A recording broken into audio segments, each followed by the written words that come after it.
Hi everyone, and welcome to the second season of the UX Time podcast. My name is Sviatoslav Netka, and I'm a co-host and design lead at Magic Flux, which is a part of the Tech Magic company. My co-host is Alexander Pikhtovnikov, a delivery director and a health tech expert at Tech Magic. Today our guest is Steven Salyer, a senior product designer at Bear. Don't forget to subscribe to our YouTube channel and podcast platforms so you never missed an episode. Additionally, Tech Magic and Magic Flux are organizing the free UX Time Conference 2026, and registration is now open. If you're interested in learning from speakers at some of the largest companies in the world and receiving certificate of attendance, check out link in the description. Hi Alex, thank you for co-hosting today's episode. And hi Steven, thank you for joining us. Steven, could you share a bit about your journey in design? Have you started? What has your journey been like? And where are you now? Hi, I started designing t-shirts as a internship in college. A lot of Illustrator, a lot of Photoshop, a lot of stealing logos that I probably shouldn't have. So yeah, made shirts and clothing through like various Facebook ads for like sports, football, baseball, hockey. You kind of covered my next question about your childhood. I was curious if it was something from that got design, like you got design from childhood. Was there somebody also like was this passion always there, or it was like were you exposed to design early, just out of curiosity? I grew up in California, surfing and skating. Art from skating on boards, t-shirts, stickers, that kind of stuff. Like Toy Machine and Hmm. companies like that were some of my favorites. Hmm. Seeing all that, I was like, oh, that looks really cool. Maybe I could do that one day. And I couldn't. So product design was the next best bet because I had developer experience as well. So Nice, nice. That's awesome. We kind of talked a little bit offline, but coming back to the question, so I have to ask you about your LinkedIn profile picture.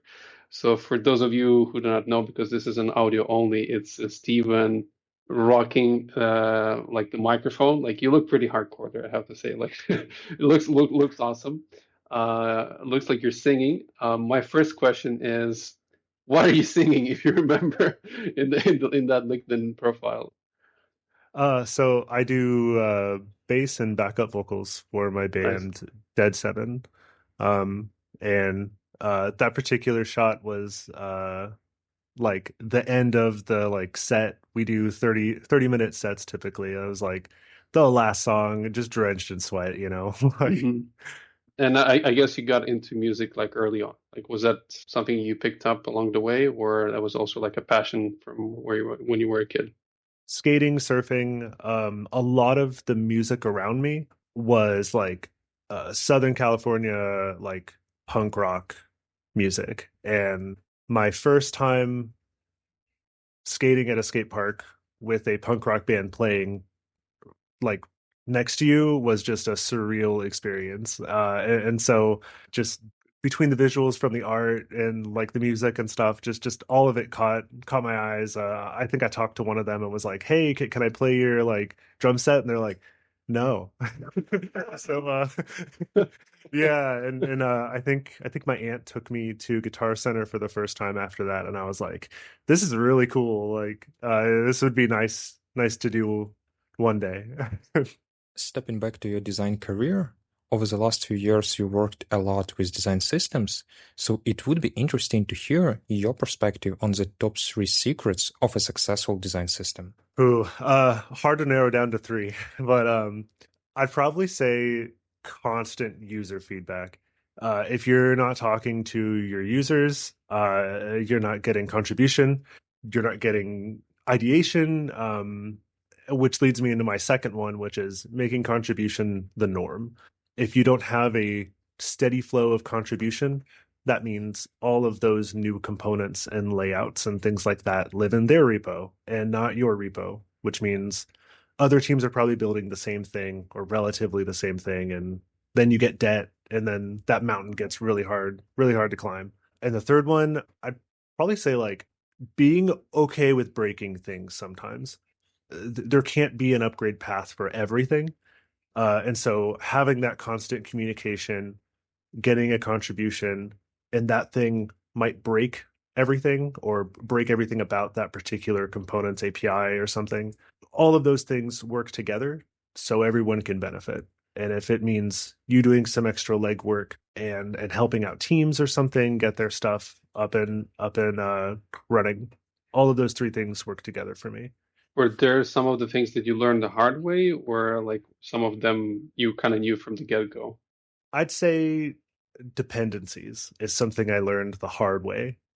Our current previous design system, we currently support two design systems since one is an upgrade, start from scratch essentially. But the first one was dependent on Material 2 from Google, which their support for that ended in 2019. The system's fully dependent on it, styles and all. So it's dependencies can fail or stop being contributed to. We learned that the hard way. And how fast did you have to like adapt to the new system? Like, what was the process like? If you can just share a little bit, how did that look for you? For sure. So we have four designers and more developers than I can count on our team, but I think we're approaching 90 brands. That's a Um, lot. it's a lot, and there's three specific pillars of the company. There's pharmaceutical, there's crop science, and consumer health, and they all do stuff differently. They all hire agencies to do stuff differently. It there's corners of this company I didn't know existed until I joined the design Hmm. system and looked through the analytics. And so it's just hard to get all that stuff on the same page, get everyone talking to each other, making sure everyone knows other teams exist that are probably making the same badge that you are. So it might make sense for that thing to get contributed. It's a mix of hunting them down and hopefully them coming to us. Yeah, I would imagine there would be a lot of meetings and sync calls and things like that happening in the background. Yeah, So it's like trying to keep friends with like 6,000 people. yeah, because I think you can keep in mind maybe up to at least 50 people, but then when it's more than 100, it's like you completely forget the faces. And yeah, yeah, I know what you mean. Yeah, I It's like a can. tribe. Yeah. I actually keep notes of people. Like I have their name, what they do, where they're at, maybe like an interest or something. Mhm. It's helpful when you're like, oh, I haven't talked to this person in like Is that Patrick, right? yeah. You're like, it's been about 8 months since we last spoke. How are you? Like, No, makes sense, makes sense. That's cool. In terms of your experience, if we could you go back, you mentioned a little bit about the design system. Do you have like a favorite design system? Something that you either saw like an existing product. It doesn't have to be like the current company that you've seen in the past, or maybe something that you built by yourself. Uh, definitely not something I built by myself. I'm a Carbon fanboy. I love Okay. their documentation. I love how their component API is. It's super nice. Followed by Headless UI. Recently just did an audit of them for our new design system because we weren't sure if we wanted to go with another dependency.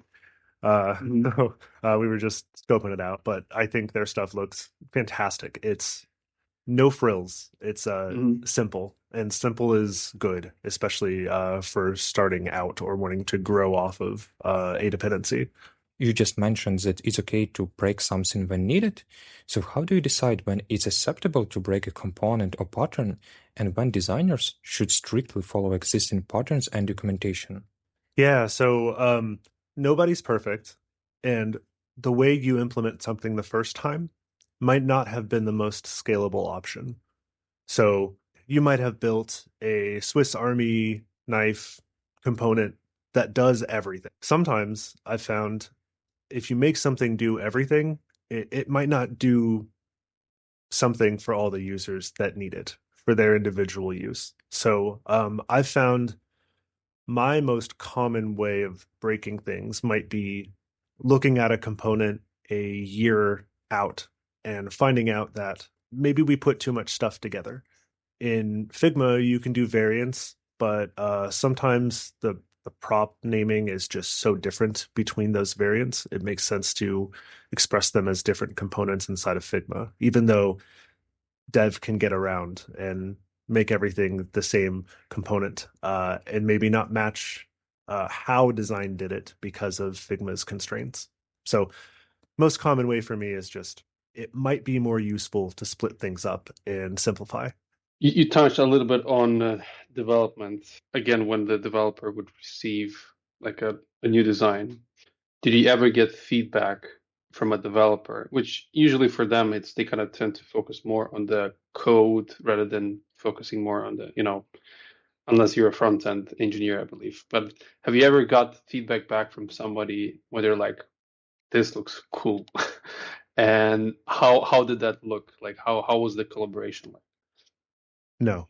like? uh, so yeah, sometimes the dev will be like, wow, this this looks great. It's going to be hard to make. Yes. A lot I of think times. if I would get $1 for every time, yes, that's exactly the phrase they use. Yeah, it's the more abstract you get in the design world, a developer's just like, you want it to do what? Like, Yeah. and there's having insight into the developer side really helps me understand what's appropriate or how I might go about doing such a thing. And that informs how I construct a component or like a page level pattern or something like that. There's, again, Figma is a great tool, Hmm. but you are doing things different from how developers do it. So having some insight into those differences can be quite helpful in getting what you made in Figma out into the real world on a browser. Because the thing you want might only work in Safari as like a like beta level CSS thing, right? Like it, and the dev's like, hey, by the way, here's this, and you're like, well, I can do it in Figma. Why can't you do it in like browser? And I hear that so many times from designers, and just empathy for your developing counterpart and learning what some of their constraints are and the other way around. A dev learning what some of the designer's constraints are, I think, can be very helpful. Have you ever had cases where you had like very heated arguments or conversations with the developer where you're trying to kind of persuade or explain a particular solution that actually this is more elegant way of doing a thing, or actually this is a good UX? Because again, the developers sometimes have the tendency to, oh, but this thing runs 10 times faster, but nobody can see the code, right? Or like I wrote this, elegant algorithm, but again, nobody can understand that unless you're a developer, right? But have you had like these conversations with engineers, developers, where you're kind of trying to educate them and have this almost like a dance and explain to them why the solution works and maybe they're slightly wrong? I've worked with a few developers that are quote unquote full stack developers, very little experience on the front end. And not to say that any approach is inherently wrong. I try to stick with as much CSS as possible. And a lot of devs that are coming from full stack, less on the front end side, will just JavaScript everything. And that's fine. It does work, but maybe your 100 line JavaScript function could be done with 3 lines of CSS. So it a lot less overhead and a lot less complication. I've ran into seeing how a dev implemented something and saying this might be debt in the future or hard to maintain, even though it does exactly what I want as a designer. Again, this comes with learning part of the dev world. You're only as good as your handoff, and your designs are only as good as a developer can make them. So those things are very important to me, and that's I prioritize the dev relationship a lot for that reason. And do you have any advice on how designers can maintain close and productive collaboration with developers? I'd say have a really strong meme game. Like you got to have the best memes to help your developers understand that you know their struggles. Like, but really, like it. Ask your developers why. Ask for their input on designs. The trying to get into their world and show genuine curiosity about how they did their thing and picking their brain. If you show that you genuinely want to learn, developers will absolutely try to teach you as much as they can. Inherently, development is knowledge share, and it's the meme of like a designer stole someone else's design, and they're like, oh, and then a developer stole someone else's code, and then that developer's like, well, I stole that code too. So like like it's all like knowledge share. AI has become an important part of the design process. So how do you use AI in the context of design systems? So I enjoy Cursor a lot. I actually spend more of my time in Cursor than I do Figma these days. I use AI for a helping hand with development stuff, right? So if I'm building a like REST API tie-in to Figma to pull my variables out and then formatting them to the W3C standard and then getting those set into CSS files with like class or data attribute switching, right? Like when I first got into that and made that pipeline, I was like, I have no idea what I'm doing. Let's make a guide together. I can express my needs, and a thing is built. The thing where I think a lot of people stop with AI is the thing is done, my goal's been achieved, ship it. An extra step I like to take is having that code be explained to me as best as possible. If I don't understand something inherently, so like, hey, this function looks cool. Explain this to me. What is it? What is it doing? And it might be the most specific function you've ever seen. And if you do anything else to it, it will break. So you're like, oh, okay, this doesn't actually scale as much as I want it to scale. And using AI to make that thing, but also teach you about that thing is extremely helpful. But yeah, I Cursor, I used Figma's MCP server to try to get a jump on designs that are made or a head start for componentry. I also use Cursor for the Code Connect stuff as well. If I can't get something up and running, it can skim through Code Connect documentation faster than I can. And what do you think about an idea that in future designers will eventually use Cursor instead of Figma as their main design tool? Yeah, so Cursor's new design tool that just came out. The second my friends at Cursor, they went, "Hey, we have this thing, check it out."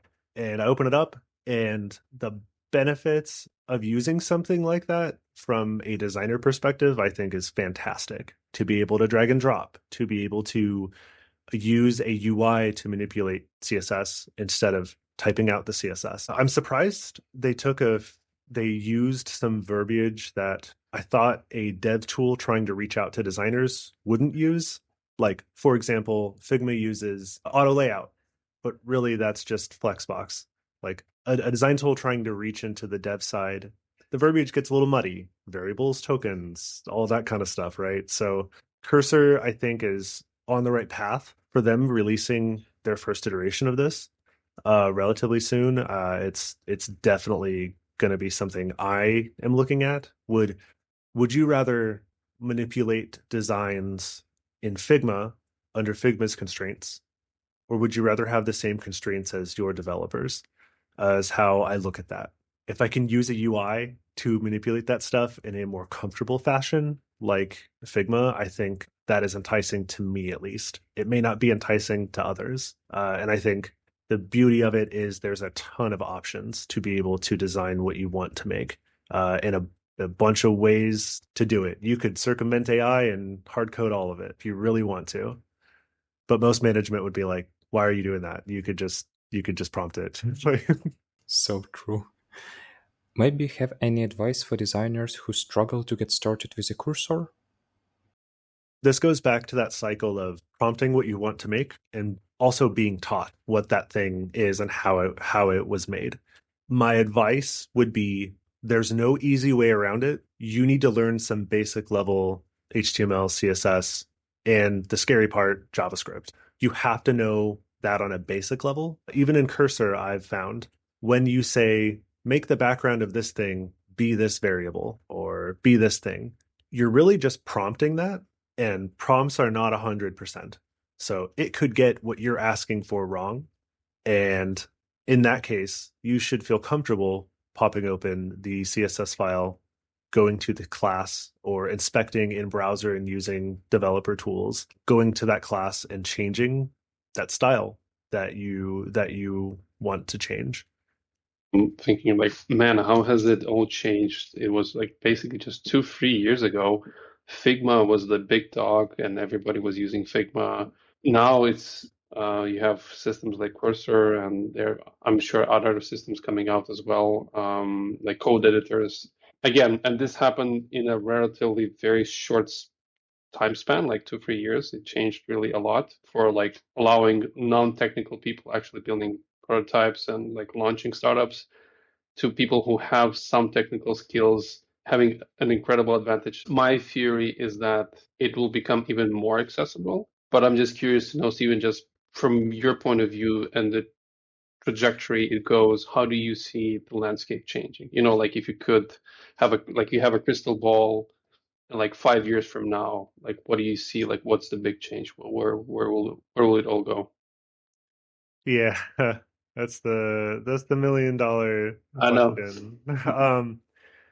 I would say on a basic level, there will be more designers learning how to code, obviously. I think there should be more developers designing. I view front end as design. That's the design wheelhouse. So having both sides kind of meet in the middle, or maybe even start to merge. We're seeing that through the rise of design technologists and design engineers and things like that. Having those things merge, I think, is helpful. It is it we in product design, we've already seen a lot of that merging happen.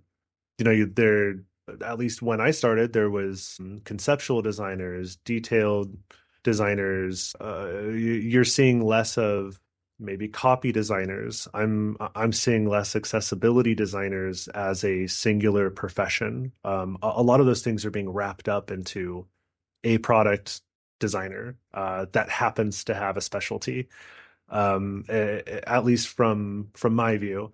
And you know, there's good and bad with that. There's business saving money maybe with less heads if people can do multiple tasks.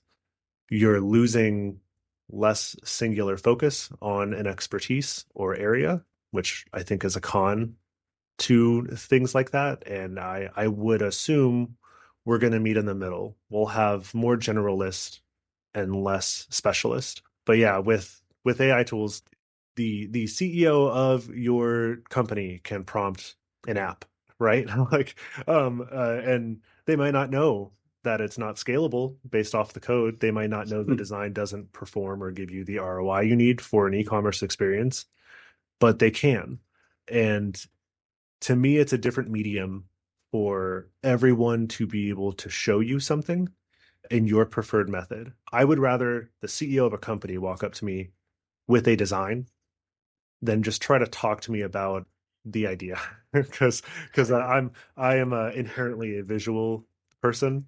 So like even a developer being like, yeah, so I prompted this, here's how this would work. It's doing this kind of weird stuff when I like hover on it, or the interaction is kind of weird. They might be trying to describe the problem as best they can, but if I'm hovering over like a button and it's doing a like 360 like rotation or like something, I'm gonna be like, yeah, that's kind of weird. Let's, maybe with my expertise, you might want to do something like this. Same thing for them. If I'm prompting something and I'm making something dev side with code and it looks awesome, but they pop open the hood and it's just spaghetti code. It can't be maintained. It's going to cost more money for this thing to exist in the environment. Then yeah, share with me your expertise. be empathetic to the fact that I'm trying to reach out a hand in a language that you understand. I also noticed, and I think you touched on an interesting point, is sometimes developers and in general people become obviously lazier. So, for example, you'd have a CTO, he would create just via prompt engineering a solution. He would give it to the developers, and then they would take that as gospel and build on top of that. So rather than challenging the idea, as you said, like maybe it wasn't built to be a scalable solution, and again, the same applies probably to a design, right? Like you just build as a prototype. Like it doesn't supposed to have that scale. Like it's proof of concept. So I was curious to know, like, what's your take on the biggest maybe mistake that designers make, and not only designers, like in general with AI. You kind of touched on some of them as well, but like something that you've seen, and you're like, no, like just don't do that. Like that's bad practice.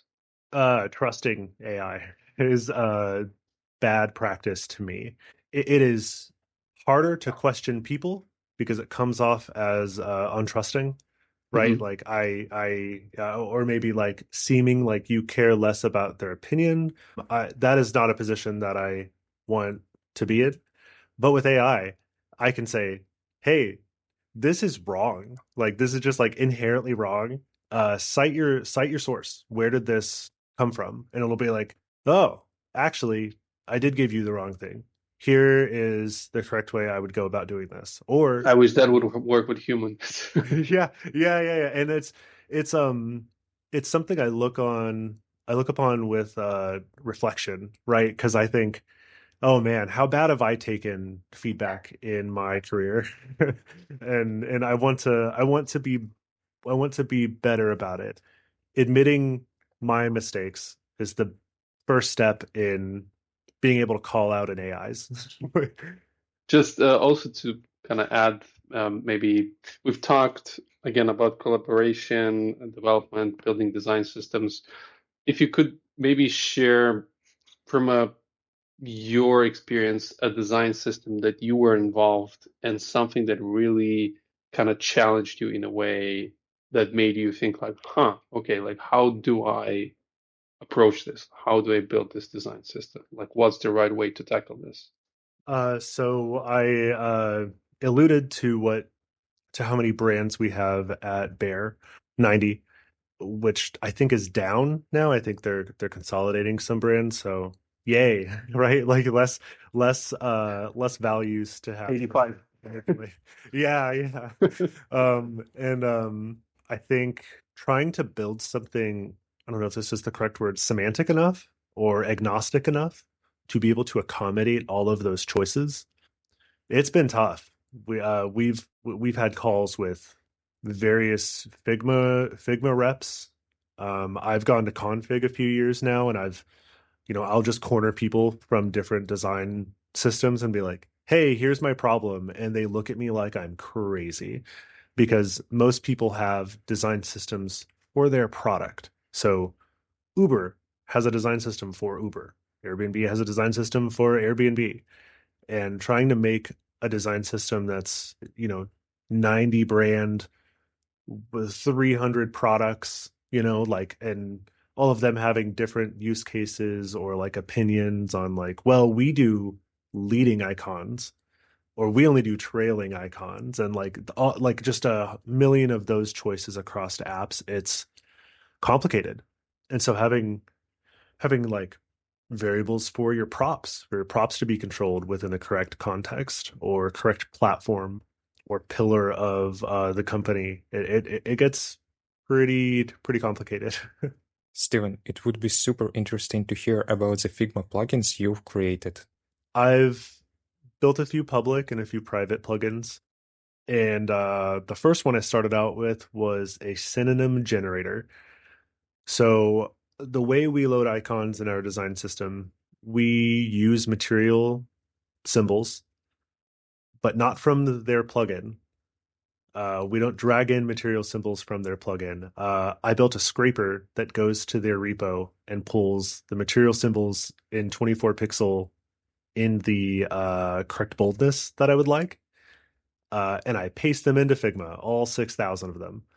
Uh, And after 20 minutes or so, they're there, but they don't have any descriptions. And trying to search through 6,000 icons with no description is horrible.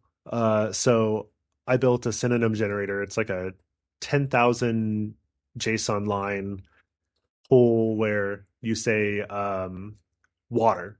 What are the synonyms for water? H2O, liquid, and so on, right? This would have been tedious to do. And I think the last time we did it, we manually did it. It took 3 designers like 2 months or something in their like off time to try to write all of the synonyms down and search descriptors. So this plugin goes in, looks for the component name, and then based off the component name, gives me three synonyms per word that exist in the icon name. So if it's like arrow underscore up, I'm going to get synonyms for arrow and I'm going to get synonyms for up. So like direction or something like that. I've found this to be such a nice time saver for users. you know, it gets frustrating trying to search for the thing you want, especially in the design tool. Like you want it to stay there as much as possible. If someone has to go to your site or go to the like Google Symbols site to try to search for their thing, you probably need to make your product a little bit better. Uh, and then the next one I made was that scraper for the material symbols that I just talked about. That's its own thing where you can select the certain things you need and it just pulls them in. And then for the public plugins that I've made, I have a design system contrast checker. Everyone's made a contrast checker. It is the weather app of plugins, right? So my goal was to let you choose and save a bunch of contrast checks. So based off of your mode selection, your background token might be different depending on which modes you select. If you're using color as a collection and your modes as your primary, secondary, tertiary, and so on, there's a complex web of contrast checks that I don't want to do manually. I don't want to copy and paste hex codes. So if I say my text is my foreground and my background is my background, check contrast for this thing across all of my modes, across all of my brands, and tell me where there are problems. So I might have 2 problems in brand A, 5 problems in brand B, and only those problems exist if I'm on secondary for my color option. I know that web gets a little bit crazy at times, but being able to check all of my contrast options across every theme in one go, I think was way more helpful than the copy and paste game that I was playing with hex codes. Shout out Color Contrast CC. They were who I used prior to making this plugin. And then the last plugin I made was Variable Alias Flow. This is a similar to what Token Studio did, Jan 6. It's not a visual editor, it's just a node-based representation of all of your variables so you can onboard someone quicker to your setup. And the reason I built this was because I think you have to have the pro version of Token Studio to get this. So I said, I'm going to take a day, see if I can make it. And it's helpful. I missed the noodles from Figma prototyping. So I wanted to bring those back in the form of a plugin. Just noodles everywhere. By the way, I also have my own contrast checker. Yeah. Welcome to the club. Fun fact, a few days before Figma released its native contrast checker, they informed each contrast checker owner about the release. When they release something that isn't a check it at the time, like check one thing against one thing, if they can allow me to do 100 checks at once across my system of how I think people are going to use it, because that's mostly not the case when your design system actually goes out. You see people use stuff in different ways. If they can let me run a contrast check across all my brands and across all of my collections and various alias chains, absolutely. Until then, I think people will still be making contrast checking tools. I really like the magic numbers approach from Salesforce Lightning Design System and US Web Design System. They split colors into specific ranges and assign a grade from 0 to 100 based on luminance, with these grades being a part of the base token names. So the magic numbers is basically the difference between grades of two colors, and you can calculate contrast by adding or subtracting them. So even without any manual checks, you can quickly review the base token names and ensure color contrast. Stuff like that is awesome.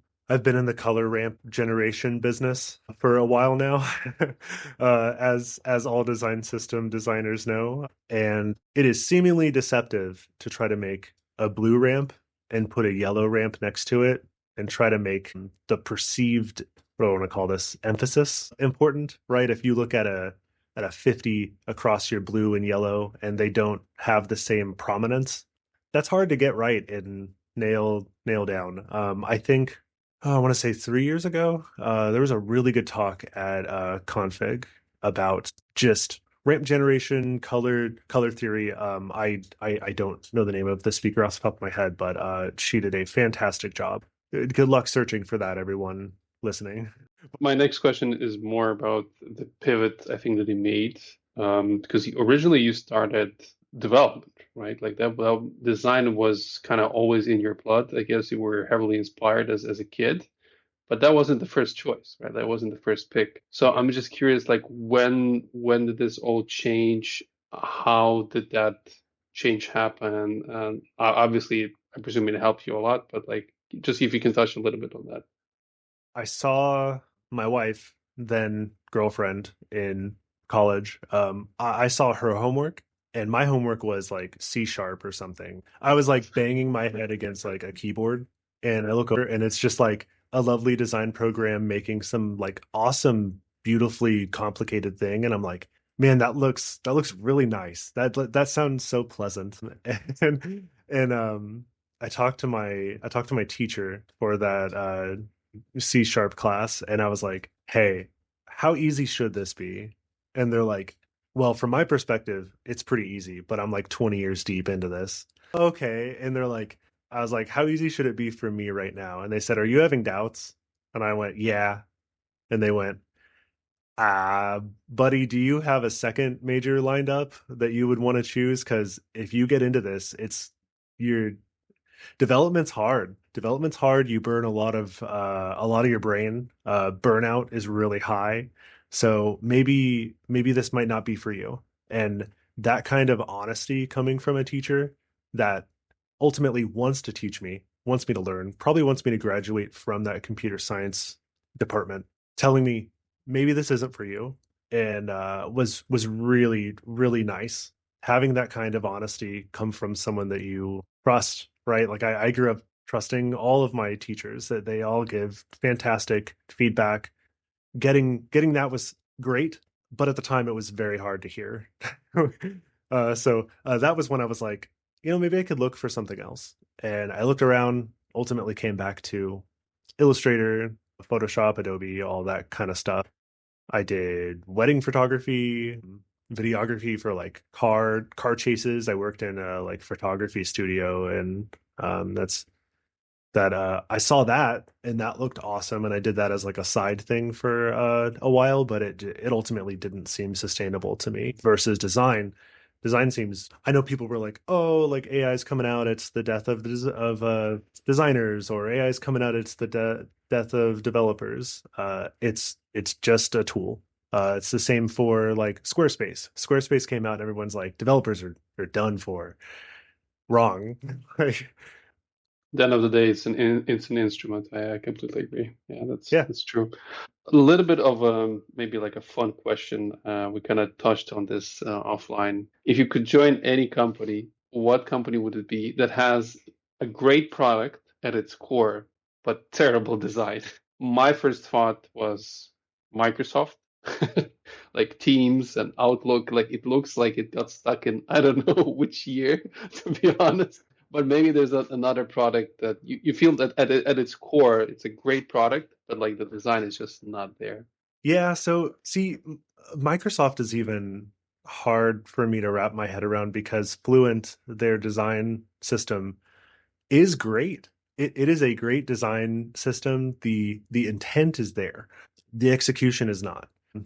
So that comes to improving your dev handoff, maybe having more designers get into the code side of things, maybe having your devs get into the design side of things to give them a better eye on that kind of stuff. On that note, though, I'm going to choose Amazon. Oh, interesting.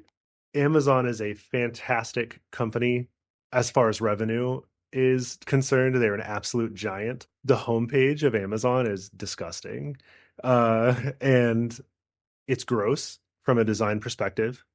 It performs. It performs very well. So, would I change it? I don't know, because it makes me second guess everything I think I know. Can you have 50 tabs go across your screen for their category searching? Just sure, they did it and it worked. I would never design that, but I get to see something I think is bad ultimately perform very well.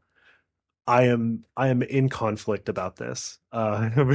So I would change some stuff that they do, but ultimately I know it performs, which is one of the goals of design, right? Does it perform? Does it make money? Right? You have to make money to have a job. Was the user experience nice? And so on, right? Is it accessible? All of those things. Complicated question, complicated answer. Also, another, it technically not a product, I guess. Craigslist. So Craigslist for me has always been, I think, a mystery because the design hasn't really changed that. Like but it's the whole theme of Craigslist that it has to be like intact in a way that people just get used to Craigslist, and that's like kind of the thing that you still write in forums there, and pretty much like it's very old school, I think. So yeah, that's awesome. But I love your answer. You shared your story about your teacher and overall that you had a pretty good like support system in school and in uni. What was the best advice maybe that you got that affected your career? Yeah. So the best advice I got was not from a teacher, it was from a peer. And I said, "Hey, how are you so good at this? You're the best person in the class. All of your designs are just like impeccable. How do you do it?" And they said, "You're scrolling through social media while I'm scrolling through design references." So this is in the time of not to say that it's dead, but Behance and all of those kinds of things. Like now we have like Dribble, Mobbin, all of those kinds of things, right? Like, and so like they spend 100% of their free time just scrolling through designs and getting an eye for things. That really benefited me because then I was like, oh man, I've been missing out. So I'm gonna go look at this stuff and I'm gonna see what I think is good and what I think is bad. And I made albums of things that hit the front page of Behance or like Dribble, or I think even Pinterest was one I was using. And I would be like, good, bad, good, bad, good, bad, good, bad, right? And then I'd have a repository of what I thought was good and bad. And I'd go back through those and check them and see if my opinion changed, or if the following year the community decided something that was bad is now good, right? Like neomorphism, all the glass stuff, all the gradients, and right, like those things change. And so going back and looking at stuff, I'm like, oh man, what I thought was bad is actually quite trendy right now, or what I thought was good is like Windows 8 level design, right? And I'm like, oof, taste change, but being caught up with what is relevant um, can give you that edge. That's a great advice. Um, People love hearing stories. People love hearing more about fails or epic fails. Doesn't have to be so bad, but if you could share maybe one or two stories where you learned the hard way, like I'm not doing that anymore. Lessons learned. I told you one of our design systems is 2019 Material 2, all that kind of stuff, right? The new one is like Tailwind based and has like a proper pipeline for variables to like CSS and all of that, right? Between that was a fully finished design system that never saw the light of day. Whole thing failed. we got themes, we got collections for like breakpoints and color and like spacing, and got all of our components built. Just started on the web component side of things for developers, and the project got axed. Um, so what I learned out of this was working too far ahead can be a detriment. You might be excited about working on something and getting it done faster, and maybe cutting through some red tape, jumping around the hoops that you're supposed to jump through. Um, Working with your team is extremely beneficial. Working by yourself is a silo. And unfortunately, um, I put myself in the position of answering my own questions, which is not healthy. You have a team for a reason. You should trust them. You should consult with them. You should get your ideas turned down. If I go and build a design system from like scratch, right, and everyone's like, "Oh yeah, these ideas are great," right? Like me now, I question that so much. Like I'm like, why do you guys keep saying that they're great? Please just poke a single hole in anything. Like, and that's part of me wanting to learn how to accept feedback, and me wanting to then learn how to give feedback. If I can't accept feedback, or I work ahead so far that no one can give me feedback, why should I be allowed to give someone else feedback? Is kind of how I view that. So, learning from a failed design system how to be a better designer. So yeah, that's a great advice. It's really cool. Last question for me. Again, we talked a lot about design, but if it won't be designed, what else would you be doing? I absolutely love physics, engineering, not like code, like physical engineering and economics. Any of those, especially if it can relate to space, right? Like if we're going to build a space colony on Mars, you need engineering, you need the economics of that colony on Mars, right? There's so much, and those types of fields, they don't end in what you can learn, right? It's always advancing, and it's always changing, and that kind of stuff I think is enticing. I've always been a master of none kind of thing. I know a little bit about a lot of things, and I like not being able to know everything about something. I like being able to have the opportunity to learn. And again, I think that probably comes with, where I'm at in my career. But being able to always be taught in in anything that you are passionate about, I think is where I want to be. Staying humble, Stephen. You're very humble. That's awesome. That's very cool.